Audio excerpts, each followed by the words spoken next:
Olá, olá, olá, trabalhadores, trabalhadoras. Estamos iniciando o nosso Voz Liberta, o primeiro episódio do nosso Voz Liberta. A gente está trazendo aqui mais um instrumento de comunicação do Sinted para a gente ampliar as nossas reflexões, as nossas reivindicações, as demandas da classe trabalhadora em geral. E hoje a gente está apresentando a nossa primeira convidada, né, que vai tratar sobre o tema do papel da mulher na educação no Brasil. Então, antes de apresentá-la, quero passar a bola aqui para o meu companheiro Alex. Bora, vamos lá. Boa noite para todos aí.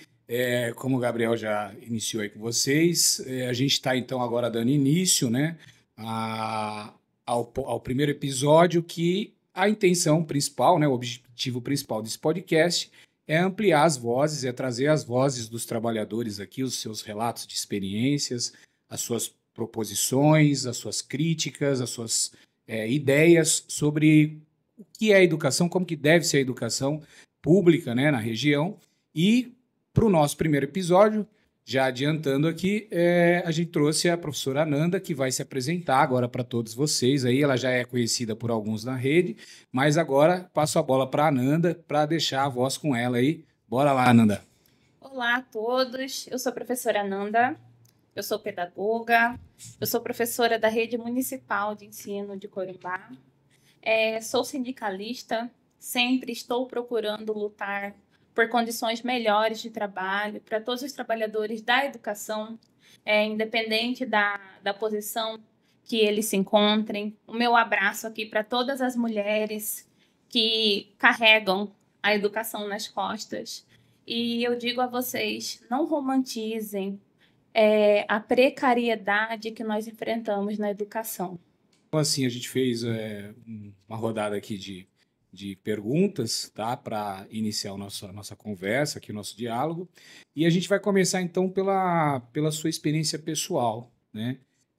Eu acho que é importante a gente saber o que é que motivou, o que é que levou você a escolher a carreira de professora, né, na rede pública.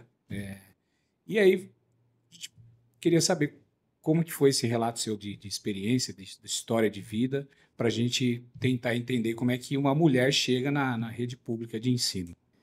Durante minha juventude, eu morei no município de Ladário e após eu passar no concurso, eu vim morar aqui para Corumbá. O que ocorre é o seguinte, a decisão para eu ser professora ocorreu mediante aconselhamento familiar. Até devido à questão do mercado de trabalho na nossa região, ele é muito difícil. Então, não menosprezando, muito pelo contrário, toda profissão que é feita que é escolhida com honestidade, ela é válida. Aqui no mercado de trabalho, na nossa cidade, por ser do interior, nós temos poucas opções. Ou a gente trabalha no comércio, ou nós criamos algo, um negócio. Na verdade, foi por aconselhamento familiar, né? As pessoas da minha família sempre falavam, não, você tem que ser professora concursada para você ter uma estabilidade na vida. Então, de início, a escolha ela foi familiar.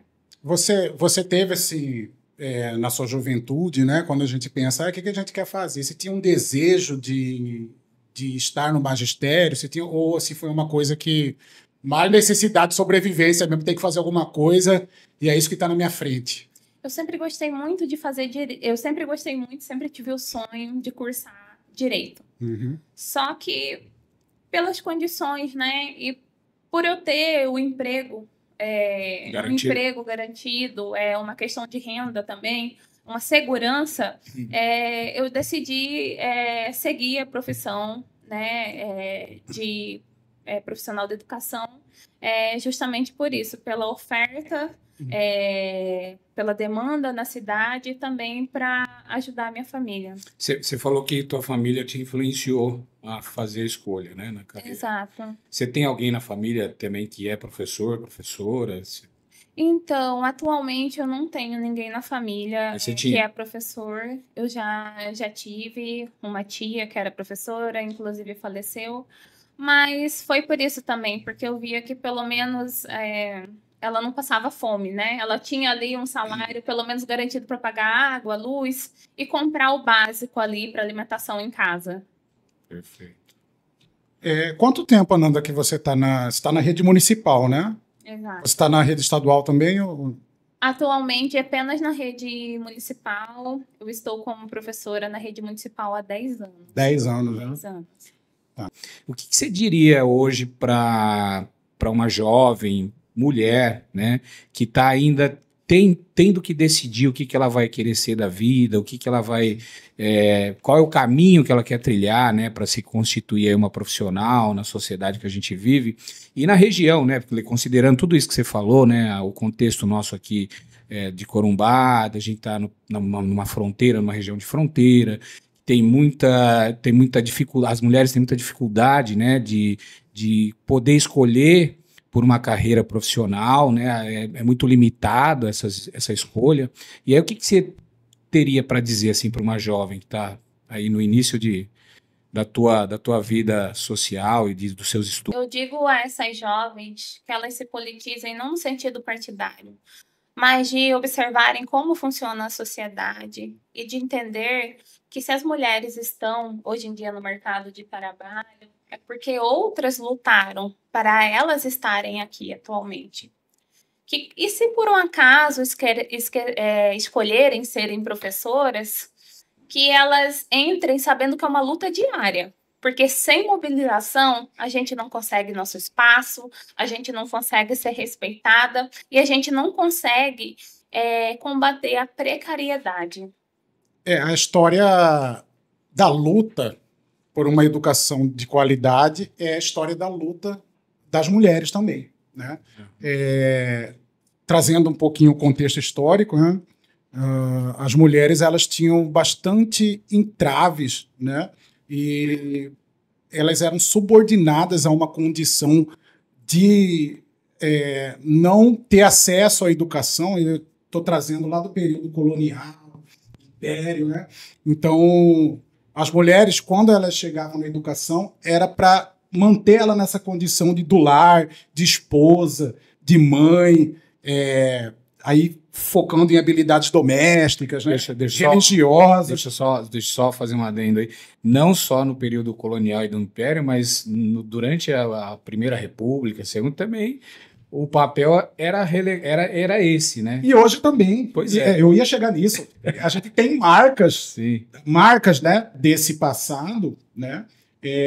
Desse passado patriarcal que impactam na vida das mulheres. Então, a vida das mulheres é uma luta permanente, né? Por espaço, por emancipação. Perfeito. Então, assim, Ananda...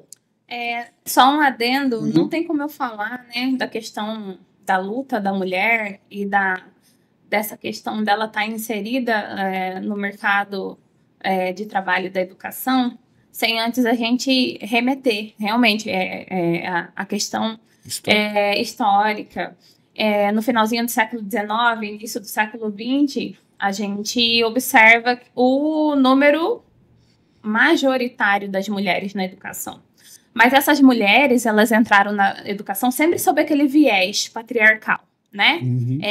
Então, o sistema capitalista, ele sempre apropriou daquela ideia de que a mulher, por ter supostamente um instinto maternal e uma vocação para os cuidados, ela era a pessoa correta para ser professora. Então, assim, durante a educação, durante esse período, ela podia, sim, ministrar aula, só que ela já era desvalorizada, desde a questão financeira até a questão como ela deveria trabalhar. Então, assim, o seu trabalho era sempre voltado para essa questão do cuidado também. E a questão da sua valorização era sempre com salários baixos. Então, assim, naquela época... era entendido o seguinte, que a mulher ela deveria ser remunerada com o seguinte pensamento. A mulher ela vai ser remunerada com uma questão de uma pouquíssima complementação. Porque quem deveria realmente entrar com as despesas da casa era o homem, o seu esposo, o mantenedor. Na verdade, o dinheiro que a mulher ganhava era mais para ela comprar uma renda, materiais para bordar, um vestido. Então, essa foi uma questão ao longo do trabalho da mulher na educação, e lembrando que ele não foi uma concessão. Do nada, o Estado, o governo não falou assim, eu vou inserir as mulheres no mercado de trabalho. Isso ocorreu por questões de luta. E aí, acho que nesse sentido, Ananda, a gente pode até já emendar aqui, né? Já que a gente está falando de história, né, e de movimentos sociais, né, de feminismo que emancipou, né, e mudou o papel da mulher, ainda está nesse processo. Eu queria saber se tem alguma mulher, né, alguma pessoa histórica que te inspirou nisso ou não, ou pessoa próxima, se teve alguém, né, do gênero feminino que te inspirou a estar lutando aí, tá tentando mudar a realidade das mulheres, né, e a sua própria, claro. Eu poderia citar várias mulheres, pensadoras, autoras, só que as mulheres que realmente eu admiro e me motivam, além delas, claro, são as mulheres que estão na luta, né, que se mobilizam e que estão sempre combatendo a desigualdade, a questão do assédio. São as minhas companheiras de serviço, de trabalho e de luta.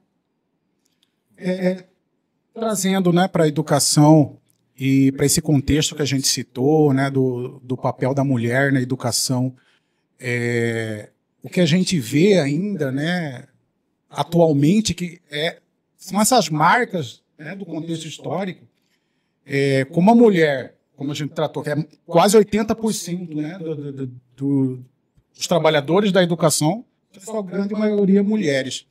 Dentro desse contexto histórico também, a gente vê as famílias, né? As famílias dos estudantes tendo esse entendimento de que a escola é um lugar como se fosse uma extensão da casa deles, né? Exatamente. E as professoras seriam umas segundas mães, e aí vem aquela questão de educar por amor. Você tem que ter amor. Você está trabalhando num lugar precarizado, salário, desvalorização salarial, mas você tem que educar por amor. Eu acho que isso vem muito dessa questão da mulher, né? Essa questão histórica, dessa condição da mulher enquanto cuidadora. Mas a mulher, ela tem uma característica. Ela tem uma característica de ser paternal. Outra palavra que me fugiu. Afetuosa, né? Sensível. Então já coloca... desculpa. Então já coloca uma condição que não deixa a mulher sair disso. Né? E é tipo assim, o lugar da mulher é esse aí. Exatamente. E aí as famílias também confundem, acredito eu, muito impactado por esse contexto histórico da mulher ser cuidadora, da mulher ter essa questão doméstica. Então, isso leva para o ambiente escolar e para o entendimento das famílias que a escola ela tem que ser um lugar onde a mulher tem que ser uma segunda mãe dos alunos, dos estudantes. Acho que é importante também a gente fazer o recorte de classe social, né? Porque quando a gente pensa, por exemplo, na educação infantil no nosso país, a gente sabe que a educação infantil ela surgiu como uma necessidade não da criança, né? Surgiu como uma necessidade dos trabalhadores que trabalhavam em fábricas, trabalhavam fora, numa jornada de trabalho absurda aí de mais de 12 horas, e não tinham onde deixar seus filhos. Então, as fábricas, né, as empresas começaram a ter esses espaços com as mulheres, as mães das crianças, cuidando dessas crianças para poder os trabalhadores trabalhar. Isso quando eles não levavam, quando a criança ainda era levada junto com o pai e com a mãe nas fábricas, né? Mas depois surgiu a necessidade do trabalhador ter que deixar o filho em algum lugar para poder ir trabalhar, para poder sustentar a família. E aí, a educação infantil, até pouco tempo, né, a gente sabe que era um espaço de cuidar só, né? O conceito de educação infantil estava totalmente relacionado à ideia de cuidar e à ideia de que era um direito dos pais da criança de colocar o filho na creche para ele poder trabalhar. E aí a luta da educação infantil ela se complementa com a luta das mulheres, com a luta com o feminismo. Por quê? Porque traz também o direito da criança no foco do debate, né? A educação infantil hoje ela é o direito da criança, porque a educação infantil não é um lugar só de cuidar da criança, mas é um lugar onde ela tem o direito de ser educada pelo Estado, né? Educada pela sociedade. E aí muda, e aí a gente vai mudando o papel da mulher, até mesmo dentro da educação, né? Porque agora, para ser profissional de educação, você precisa se formar, você precisa se qualificar em nível superior para poder ser professor da educação infantil. E isso é recente, essa conquista é muito recente. Acho que não tem nem 30 anos que isso foi conquistado no nosso país, né? Então, eu estou só relatando isso porque é importante a gente relatar que existe a questão da classe social aí, né? Porque são os proletariados, os trabalhadores, assalariados que tiveram que deixar seus filhos nas creches para poder trabalhar, né?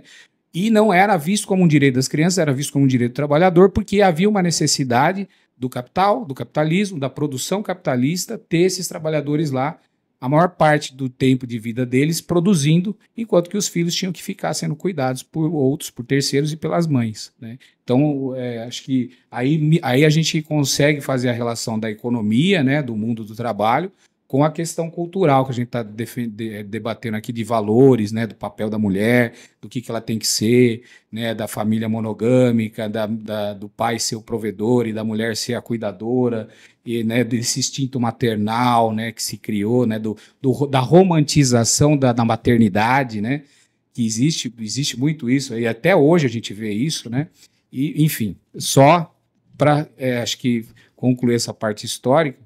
Pegando ainda, né, esse contexto, né, trazendo esse contexto também, Ananda, você já enfrentou alguma situação de desigualdade de gênero no seu ambiente de trabalho? No início da minha atuação como professora, eu trabalhei na zona rural como contratada. E durante aquela época, eu acabei trabalhando numa situação muito deplorável. As condições eram insalubres do local onde eu trabalhava, eu acabava tendo que desempenhar o papel, mais o papel de mãe do que de cuidadora, né? Do que o papel de professora. No local onde eu trabalhava, tinham crianças alojadas, o local era bem distante, geralmente essas crianças voltavam para casa a cada 15 ou 30 dias. Então, assim, nos finais de semana, elas acabavam ficando com a gente. Então, assim, a gente tinha toda uma rotina. Éramos 3 professoras na época. Tínhamos que cuidar da questão da limpeza da escola, da questão da higiene das crianças, da questão da roupa, se elas estavam se alimentando bem. Então, inclusive, não tínhamos água potável. A água, na época, era água salobra e nós tínhamos que levar a água da cidade lá para a região. E, às vezes, acabava a nossa água, a gente tinha que pegar a água da chuva para beber. Então, assim, não tinha um monitor de alojamento, né? Então, na época. Então, eu fico me perguntando se isso não seria desigualdade de gênero também, porque geralmente as mulheres que costumavam trabalhar nesses locais eram professoras, mulheres. Pouquíssimos homens eu soube que foram para esses lugares trabalhar. E elas acabavam desempenhando multitarefas de monitoras, cozinheiras, agentes de limpeza, professoras, e fora outras situações que ocorriam quando a criança ficava doente, não tinha um posto perto, a gente não tinha medicação, e geralmente nesses locais distantes, nós acabamos nos deparando com animais peçonhentos. Então, assim, o risco que também nós tínhamos para a nossa saúde. Então, nós não tínhamos momento de descanso. Então, o tempo todo, nós precisávamos estar disponíveis naquele local, ter uma disponibilidade mental, psicológica, física, e éramos muito cobradas para trabalhar da melhor forma possível. Então, eu fico me perguntando, e se a maioria das pessoas que fossem mandadas para esses lugares fossem homens? será que eles se deparariam com essas mesmas situações? Eles teriam que fazer essas mesmas funções? Interessantíssimo isso aí, né? Eu acho que isso aí acontece em todos os lugares, né? Todos os ambientes de trabalho. Na hora que você vai desempenhar alguma função, né? Você tem homens, mulheres, sempre essas questões aí que você falou de limpeza, né? De cozinha, sempre fica com as mulheres. E até as mulheres até são obrigadas a fazer isso, né, pelas gestões, né? Falando de gestão, também aqui trazendo a questão, a gente sempre coloca a perspectiva de classe, aqui, como a gente falou, né? Só que o patriarcado, ele tá dentro da classe trabalhadora também, né? Então, assim, só rapidinho, antes de você vai mudar o assunto, mas antes da gente entrar na gestão, não, é que eu acho importante perguntar uma coisa para ela. Que ela falou de uma situação que passou na tua vida, que isso foi não sei quanto tempo, mas é passado, né? Esse relato seu é passado. E aí eu gostaria de saber, assim, houve alguma mudança nesse quadro que você descreveu pra gente? Mudou para melhor, para pior, continua a mesma coisa? Como é que você considera de lá para cá, assim, até o momento presente, se teve alguma mudança significativa ou nenhuma mudança? Se foi para melhor, para pior? Como é que você pode relatar isso pra gente? Então, eu comparo da seguinte forma. Atualmente, por mais que eu não esteja na zona rural, ainda observo que muitas questões ainda são ligadas nas costas das professoras. Principalmente a questão de cunho familiar. Muitas vezes a criança passa por problemas em casa, daí a gente acaba tendo que desempenhar esse papel mais familiar, mais voltada para a família. Então a gente acaba tendo que suprir, de certa forma, essa lacuna. A questão também da sobrecarga de trabalho para as professoras mulheres. Os eventos que ocorrem nas escolas, quando a gente vê essas festividades que ocorrem nas escolas, vocês podem ter certeza que quem conseguiu fazer com que isso realmente desse certo foram as professoras, que levaram muito serviço para sua casa, desde a questão para ajudar a levantar uma mesa, organizar a estrutura, fazer a questão da decoração dos eventos, ensaiar os alunos. Então, assim, ao mesmo tempo que você tem que lidar com essa questão dos eventos, da questão da lacuna que muitos alunos têm com a família, da questão escolar, eu acho que ainda tem isso, né? Lógico que não é com a mesma intensidade que tinha quando eu trabalhava na zona rural, mas isso ainda existe. Só fazendo um adendo, você falou da questão da jornada de trabalho, né, da sobrecarga. Eu cansei de escutar de colegas minhas, quando eu estava na escola, me dizendo que elas faziam 40 horas, né, manhã e tarde, e quando chegava em casa, elas tinham ainda o trabalho da casa, né? Terceiro tempo. Que é cozinhar, limpar a casa. Então, e não foi de uma, né? Foram de várias professoras colegas que eu escutava delas que elas saíam do trabalho e iam trabalhar na casa para fazer as funções do lar também, né?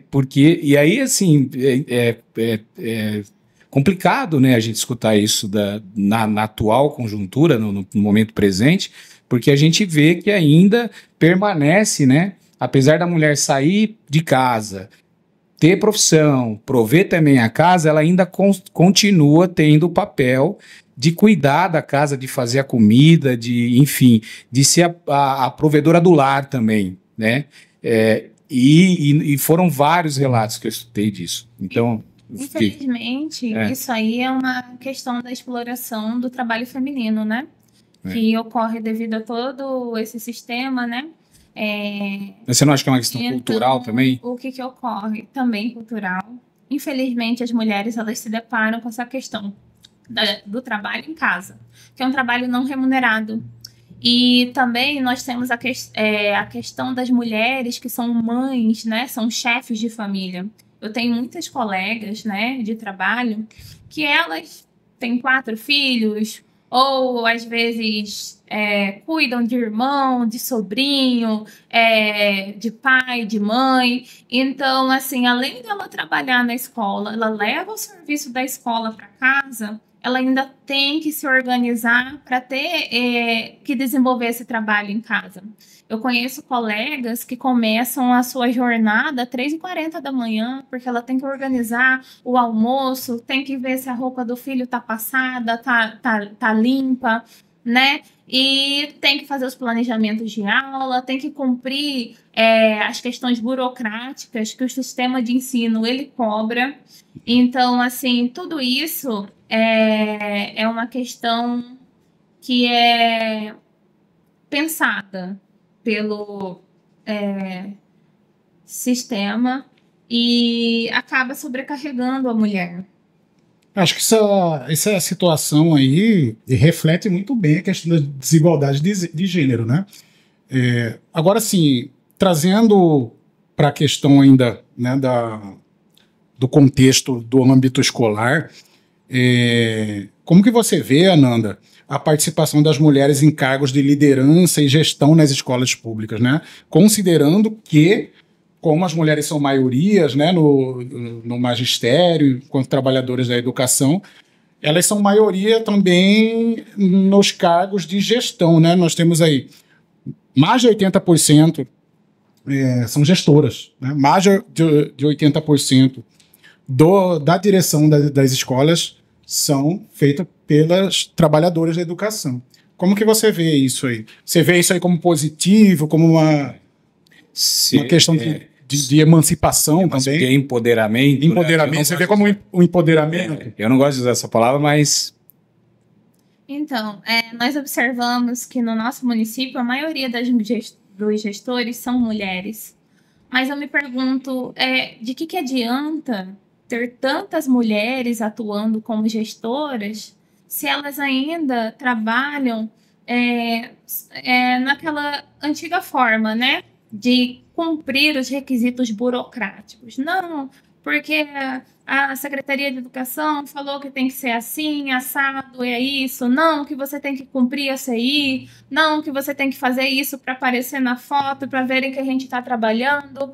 Mas cadê o lado crítico, né? Cadê o lado de ouvir toda a sociedade? Cadê o lado de tentar transformar o ambiente escolar num ambiente realmente democrático, onde todos podem ser ouvidos, alunos, comunidade, professores? Então, assim, eu fico feliz, por um lado, que a maioria sejam mulheres, mas eu fico muito triste que estão ali só para manter aquela questão, para manter o que já existe, para manter o cumprimento das questões burocráticas. Deixa eu só fazer, então, assim, aprofundar um pouquinho mais o que você está falando.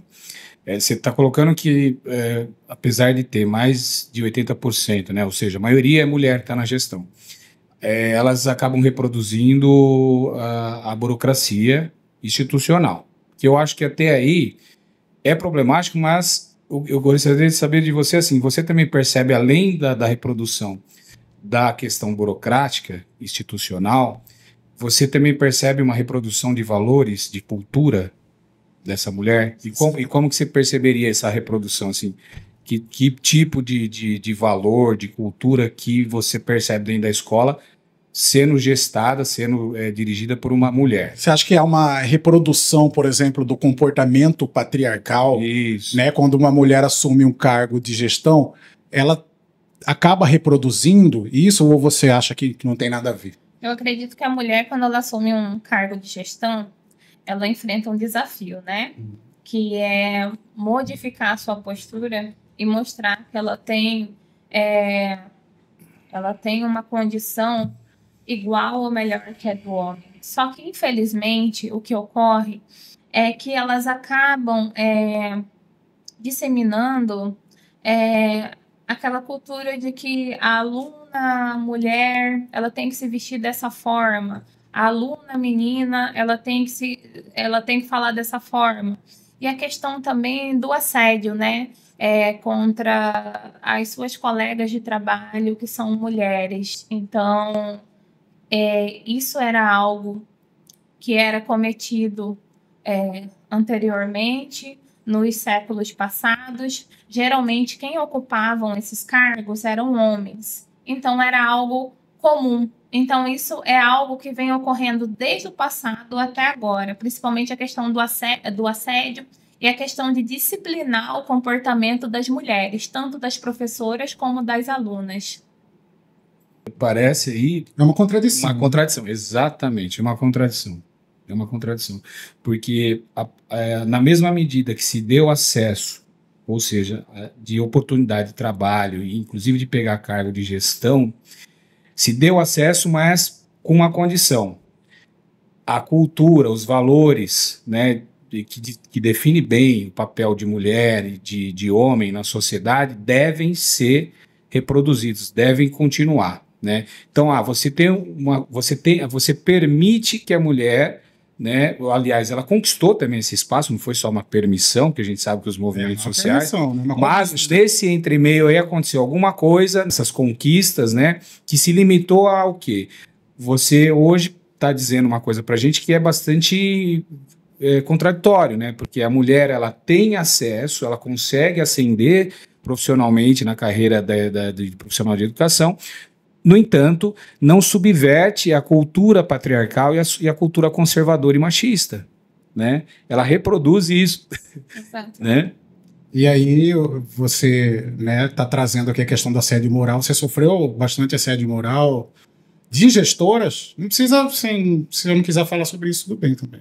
Sofri de gestores, de gestoras, de pessoas de vários níveis hierárquicos, né? E na época, eu nem sabia o que era o assédio moral. Eu não sabia que eu estava passando por um assédio moral. Então, assim, foi algo muito difícil. E hoje em dia, se eu passar por esse mesmo tipo de situação, eu já sei onde reclamar, como reclamar, e eu não permito que esse tipo de coisa aconteça. E se continuar acontecendo, é através de lutas, né? E não deixar que isso ocorra. Eu acho que aí, nisso que você citou agora, dá para a gente já emendar numa outra questão que diz respeito aos direitos das mulheres, né? Que é assim, quais políticas públicas você considera essencial para apoiar, né, as mulheres na educação, e especialmente as profissionais da educação, as professoras administrativas, né? Se você tem alguma ideia de políticas públicas que poderia, né, ser essencial no apoio, né, na conquista, né, desses espaços do direito da mulher, e aí como que você vê a escola, se você vê a escola como um espaço de apoio, principalmente para as mulheres que não são só as profissionais de educação, né, mas que são também as mães de alunos, né, que estão ali também sendo cuidadoras de suas famílias, né? Não tem como a gente negar essa realidade. A mulher ainda é relegado a ela cuidar da família. E como é que a escola poderia interpelar, interferir nisso, né? Já que a gente está falando de papéis, né? de papéis que se mantêm, né? Que se conserva no que diz respeito à mulher na sociedade. Em relação às políticas públicas, e levando em consideração que a maior parte das mulheres, pelo menos as quais eu conheço e trabalho, elas são chefes de família, eu acredito que seria interessante que os seus filhos tivessem prioridades em creches perto do seu local de trabalho. A questão também do reconhecimento que essa mulher tem dupla jornada de trabalho, trabalha tanto na escola como em casa, tem uma política voltada para a redução de carga horária dessas mulheres. E outra coisa que eu acho interessante, também uma aposentadoria especial para as mulheres, também levando em consideração essa questão que elas trabalham de forma não remunerada também em seus lares. Ananda, não sei se você concorda comigo, mas o que a gente vê, né, atualmente, né, aqui no Brasil é um sintoma mundial, acredito eu também, um certo levante, né, da extrema-direita, trazendo um conservadorismo e estereotipando mais ainda essa condição que a gente está tratando aqui da mulher, Exatamente. através da religião, por exemplo. Exatamente. Então a gente está vendo isso aqui no Brasil latente, né? Exatamente. Na boca de várias lideranças religiosas, né? Que colocam a mulher exatamente como a gente está trazendo aqui nesse contexto, né? Tipo assim, por isso que é conservador. Está trazendo uma visão lá do Brasil colônia lá, pegando o contexto aqui do Brasil, né? E perpetuando isso e, querendo ou não, trazendo muitas pessoas para essa ideia, né? Porque se você vê o número de pessoas religiosas dentro dessa ideia aí do conservadorismo, né? Sim. De estereotipar mesmo o papel da mulher dentro dessa condição de ela ser submissa ao homem, Sim. né? E o homem é o cabeça da casa, Sim. O homem é o que tem a luz, e a mulher fica naquela condição sempre inferiorizada. Você concorda com isso? Você também enxerga isso também, Ananda? Eu enxergo que a mulher, ela tem a questão realmente, né, por ser uma questão cultural, do cuidado. E só que essa questão do cuidado, do acolhimento, né, do pensamento na coletividade, que é defendido, né, também pela atual conjuntura, ela deve ser compartilhada com os homens também. Da mesma forma que a mulher, ela tem a empatia, ela preza pelo cuidado, pela coletividade, isso daí não deve ser um problema só da mulher ou uma questão que deve ser trabalhada só pela mulher, mas sim pela sociedade como um todo, mulheres e homens. E essa questão de trazer à tona a questão da submissão da mulher, ela é muito perigosa, porque, de certa forma, eles estão tentando moldar como que a mulher deve se comportar, como que a mulher deve pensar, e colocando o homem sempre como protagonista em tudo na vida. Sim. Então, o que eu digo às mulheres é o seguinte, que exercitem o pensamento crítico, questionem tudo, estudem, e não permitam que pessoas com esse tipo de pensamento digam como vocês devem se comportar, como vocês devem agir na sociedade. E que vocês lutem pelos mesmos direitos que os homens têm. Só para... Eu acho que perfeito essa reflexão sua, Nanda. E acho que cabe aqui só reforçar, né, que dentro da escola a gente vê a reprodução desses valores, né? Acho que por isso que a gente vê muito dessa contradição, né, da mulher estar ali exercendo uma profissão de educadora, de gestora, mas com esse viés conservador ainda, com esse viés de que tem que ser bem definido os papéis do menino e da menina, né, dentro da escola.